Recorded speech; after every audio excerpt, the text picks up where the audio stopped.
यहाँ युवाओं से बात करते हैं। तो यहाँ पे एक वोटिंग बूथ पे हम आए हुए हैं। यहाँ पे वोटिंग चल रही है और मेरे घर के बिल्कुल पीछे गया कॉलेज में यहाँ वोटिंग बिल्कुल ऑन है। वोटिंग पोलिंग एजेंट्स वगैरह बैठे हुए हैं। आइए कुछ युवा यहाँ पे एकत्रित हैं, उनसे आपकी बात कराते हैं। तो पहले आप लोग अपना नाम एक एक करके बताइएगा और आपके इस बार के इलेक्शन में आप क्या रोल निभा रहे हैं और आपके क्या विचार है, एक एक करके आप अपनी अपनी बात रखिए। तो सबसे पहले आपसे बात करते हैं। आपका नाम क्या है? जी, मेरा नाम उज्जवल भारद्वाज है। मैं गया विधानसभा क्षेत्र से हूँ। मैं यहाँ इस बार एक नई सोच के साथ वोट देने आया हूँ। गया में मैं भी बदलाव चाह रहा हूँ, क्योंकि पिछले 35 सालों से एक ही विधायक रह रहे हैं और जिस गति से बदलाव होना चाहिए, जिस गति से डेवलप्ड होना चाहिए, वैसा हो नहीं पाया अभी तक। इसलिए हम लोग एक बदलाव की ओर अग्रसर है। इस बार एक पार्टी प्लूरल्स पार्टी है जिसे मैं वोट करने जा रहा हूँ। उनकी नीयत और नीति बहुत ही साफ है और उनके पास बहुत सारी नीतियाँ हैं जो कि बिहार का और गया शहर को एक बेहतर भविष्य की ओर अग्रसर कर रही है। प्लूरल्स पार्टी में ऐसा क्या है? पास किया जाए हम लोग जैसे विद्यार्थी लोग को भारतीय जनता पार्टी के हम लोग अध्यक्ष हैं, जो भी इनका प्रवेश अलग है दिशा में। तो प्लूरल्स पार्टी में ऐसा क्या है जो बाकी दूसरी पार्टियों में नहीं है? बाकी पार्टियों जैसे बीजेपी पिछले 35 सालों से लगातार यहाँ बनी हुई है और आप 35 सालों से जब एक ही पार्टी, एक ही व्यक्ति जब चुनाव जीत रहे हो, फिर भी आपका शहर जस का तस हो, इवन वो और पीछे जा रहा हो, जहाँ शिक्षा की स्थिति बहुत ही बदतर है, जहाँ नौकरी बिल्कुल ही नहीं है, यहाँ के लोग हर दिन प्लान करते हैं, भूखमरी चरम सीमा पर पहुँची हुई है। शौचालय केंद्र सरकार में शौचालय एक बहुत बड़ा प्रोजेक्ट है, फिर भी यहाँ पे आज तक एक भी शौचालय नहीं बने। शौचालय के पैसा सबको मिला, शौचालय सबको मिला, लेकिन किसी के घर में शौचालय बना नहीं। सब अपने अपने पैसे लेकर के इधर उधर खर्च किए। सरकारी खजानों की लूट हो रही है और इसका देखने वाला इस शहर में कोई नहीं है। तो आपके क्या विचार है? मैं तो कुछ विचार है बीजेपी के बारे में। मैं बीजेपी के सदस्य हूँ और बीजेपी गया में अच्छा ही काम किया है। तो अभी लेते चलिए कांग्रेस पार्टी को, भाई साहब उज्जवल भाई जी के पार्टी को, ये सब कुछ नए हैं, उनसे कुछ होने वाली नहीं है। जिसके सरकार अच्छी रहेगी वहाँ आपको काम अच्छा मिलेगा। बीजेपी ने आपको 3 तलाक को बंद करवाया, बीजेपी ने स्वच्छता अभियान से बहुत सारा काम किया। शौचालय कहीं जगह गांव लोटा लेके चलते थे कि मैं कहाँ बैठे, अब वो नहीं होता है। आज भी बिजली पानी कुछ स्तर से 10% कहाँ नहीं होता। 10% हुआ, क्या बात होगा, अगला वो उसको और अच्छा होगा। आइए हमारे कांग्रेस पार्टी से दीजिए। आपके क्या विचार है? आपका क्या नाम हुआ और आपके विचार? नीतीश कुमार गया जिला का निवासी हूँ। हमारे यहाँ आज मतदान का तिथि है, जहाँ पे सारे युवाएं जो भी हैं वो अपना मत डालने आए हैं। मैं अपनी नई पीढ़ी, नई युवा जो कि मेरे ग्रुप के लोग हैं या फिर मेरे उच्च वर्ग के लोग हैं, उनसे मैं यही विनती करना चाहूँगा कि अपना मत, एक मत के कारण बूंद बूंद से ही घड़ा भरता है। अगर एक मत भी बर्बाद जाता है तो ये हमारे बिहार के साथ खिलवाड़ हो जाएगा। तो हमारे बिहार की दयनीय स्थिति है, जैसे कि पूरे भारतवर्ष को इस चीज़ का ज्ञान है, और जबकि हमारे भारतवर्ष में ही बिहार ऐसा जगह है। भारतवर्ष तो था ही सोने की चिड़िया, बाकी हमारे बिहार को भी सोने की चिड़िया कहा जाता था, जिसके कारण यहाँ पे सारी सुख सुविधाएं होते हुए भी लोगों तक पहुँचने में उसे इतनी कठिनाइयाँ होती हैं कि आज भी लोग भूखमरी, आज भी लोग शौचालय, आज भी लोग गरीबी, आज भी युवा पीढ़ी जो है वो इलिटरेसी मतलब अनएजुकेशन, जो कि बहुत विस्तार रूप से, और आज के डेट में अगर किसी को ज्ञान, किसी को शिक्षा नहीं मिलती तो वो प्रगति कैसे करेंगे वो आप सब जानते हैं।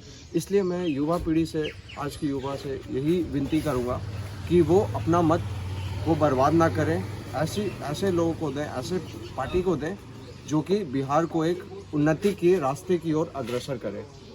आज से 5 साल में, आने वाले 5 सालों में कम से कम ये शिक्षा, ये बेरोजगारी, कुछ उसमें कमी आए, जिससे कि हमारे बिहार को और से और मतलब भारतवर्ष में उसे अच्छे पोजीशन पे पहुंचाया जा सके। ये कौन सा विधानसभा क्षेत्र है और क्या आप लोगों ने ऑलरेडी वोट कर लिया?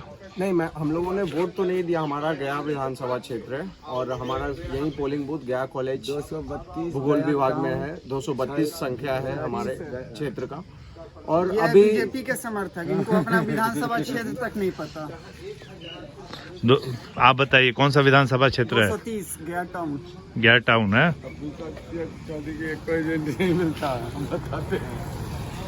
ठीक है। 400 कार्यकर्ता पूरा काम कर रहा है बीजेपी वोट को बर्बाद। भाई अगर 4 कार्यकर्ता नहीं आया तो बात की बात है। बीजेपी के सारे कार्यकर्ता पैसा लेकर के काम कर रहे हैं, हम लोग मुफ्त सेवा दे रहे हैं। ये है हमारी पार्टी की ताकत।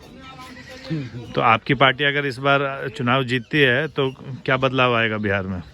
भ्रष्टाचार पहला मुद्दा खत्म करूंगा इसे जड़ से। इनका पहला मुद्दा टेबल पर बैठ के हिसाब किताब कर लेंगे सब। जो लोग बाहर जा कर के जॉब कर रहे हैं उन्हें इसे रोकना है। हम बेहतर शिक्षा, बेहतर बेरोजगार अपने शहर में देने का काम करेंगे। बेहतर रोजगार किस तरह से वो संभव हो पाएगा? संभव तभी हो पाएगा जब यहाँ पे बहुत सारे आईटीज कंपनियाँ खुलेगी, कुछ अच्छे IIT कॉलेज खुलेंगे, कुछ इंस्टीट्यूशन खुलेंगे। भैया वो सब ठीक है, यहाँ नल है जल नहीं है, यहाँ स्कूल है पढ़ाई नहीं है, मैं और एक बात और कहना चाहूँगा कि बच्चे भी हैं शिक्षक भी इस हैं, बार पर हमारे जो मुख्यमंत्री नीतीश जी है वो एक अपना बहुत बड़ा मुद्दा बनाए हुए है, हर घर नल योजना। हर घर नल योजना एक, मैं पूर्णतः कहूँगा ये जनता की पैसों की बर्बादी है, क्योंकि ये टोटल 2000 करोड़ प्रोजेक्ट सिर्फ गया टाउन में, गया शहर से सिर्फ 2000 करोड़ का प्रोजेक्ट पास है, जिसमें 25 से 30% पैसा सिर्फ घूस में जा रहे हैं। कोई भी काम इसका ढंग से नहीं हो रहा है। नल तो लग जा रहा है लेकिन वो 2-3 महीना से ज़्यादा पानी नहीं देगी। ये बिल्कुल खिलौना वाला काम खेल रहे हैं जनता के पैसों से। भैया झूठ कम बोलिए, आप सरकार से नल जल योजना मैं का काम कर इसीलिए रहे हैं। मैं बात कर रहा हूँ। मैं जब मैं काम लेता हूँ तो मुझे पहले 30 से 40% देना पड़ता है। मैं 60% में क्या काम करूँगा? तो मुझे चोरी करना पड़ता है। टेबल पर बैठ के मैनेज कर लेंगे। इसका मतलब ये है सिस्टम मुझे चोर बनाती है। आप लोग सर अपना वोट आपका को तो कहना है बर्बाद ना टेबल पर करें। बैठ के मैनेज करेंगे सबको, जैसे मैंने वैसे मैंने। हमने बोला कि हम गेट के बाहर में आंदोलन करेंगे और कुछ नहीं करेंगे। जो भी है हमारे युवा पीढ़ी आज के डेट में उनको इतना दिमाग है कि वो किसको मत दे के कुर्सी पे बैठाएं, ताकि हमारे यहाँ शिक्षा, बेरोजगारी, अशिक्षा, बेरोजगारी, इसके अलावा जो भी हमारी परेशानियां हैं वो घर घर तक पहुँचे और उसका निवारण हो। अच्छा चलो तो उधर ले लो। यहाँ पर हम लोग एक और चीज़ शुरू करना चाह रहे हैं। यहाँ पे जापानीज़ लैंग्वेज को गरीब बच्चों में मुफ्त जापानीज़ सिखा करके उसे सीधे गया से जापान भेजने का एक आया है। 3 लाख रोजगार इससे हम लोग क्रिएट कर सकते हैं। यहाँ गरीब बच्चों को मुफ्त में 6 महीना से साल भर का कोर्स दिया जाएगा और उसके योग्यता अनुसार उसकी जॉब 3 साल के कॉन्ट्रैक्ट के लिए हम सीधे जापान में करेंगे। इसकी हम लोग के पास जापान गवर्नमेंट से इसका कॉन्ट्रैक्ट भी हम लोगों को मिल चुका है। बस हम लोग एक बेहतर सरकार की ज़रूरत चाह रहे हैं, ताकि इससे हमें हमारे कार्य में कोई परेशानी ना मिले, हमें हर कार्य का परमिशन मिल जाए, ताकि हम लोग अपना काम यहाँ पे शुरू कर सके और इस तरह से हम लोग बिहार को बेहतर बिहार बनाने का और अग्रसर हो सकते हैं। तो आप सुन रहे थे बिहार के युवा वर्ग की आवाज़। तो युवा वर्ग के काफ़ी प्रतिनिधि यहाँ पे मौजूद थे। उन्होंने अपनी अपनी तरीके से अपनी सशक्त रूप से अपनी आवाज़ रखी है। आप लोगों का बहुत बहुत धन्यवाद। और यहाँ पे आप बूथ के बारे में देख सकते हैं। ये एपी कॉलोनी है, गया कॉलेज के परिसर में हम हैं और यहाँ पे अभी वोटिंग की तैयारी चल रही है। सारे पोल अंदर वोटिंग हो रही है और वोट के सपोर्ट वाले लोग यहाँ पे, पोलिंग एजेंट्स वगैरह यहाँ पे मौजूद हैं। बहुत धन्यवाद।